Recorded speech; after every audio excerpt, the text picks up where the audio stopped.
If you then have been raised with Christ, seek the things that are above, where Christ is, seated at the right hand of God.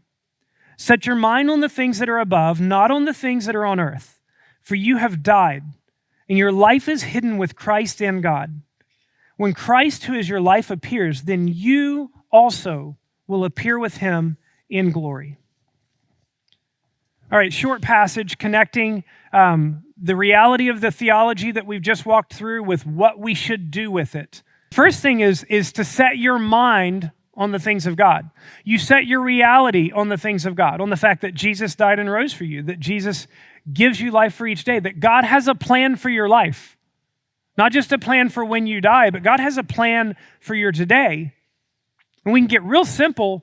Hey, the basic of that plan is for you to live life enjoying God and walking with Jesus, and then being sensitive to what he puts on your heart and obeying him. You know, what's the great confession? The chief end of man is to love God and enjoy his presence forever. So God has a plan for your life. I set my mind on that. I set my mind on the fact that Jesus is with me day to day, not just if I do a quiet time in the morning or if I make it to church.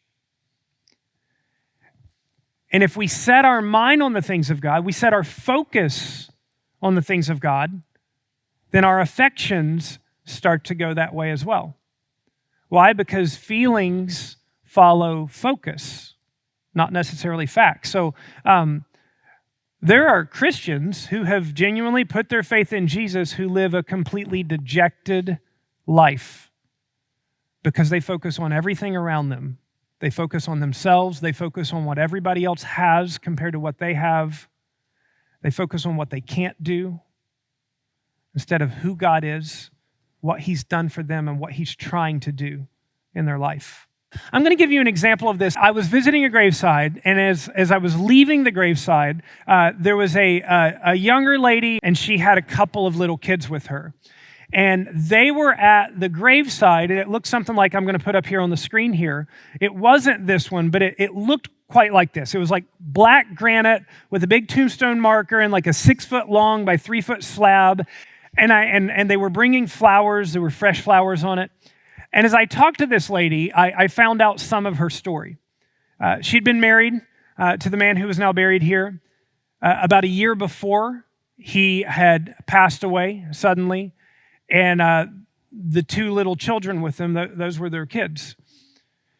And then she told me that they had visited that graveside basically every single day for the entire year since he passed. As I talked to this lady, it appeared that her husband was a believer. He wasn't there, but they were wrapping their life around the thought that he was there. And I just bring this out as an example because it's really easy to see the tragedy of something like that, right? We can see it. But I think on a spiritual level, many of us live somewhat of a similar reality.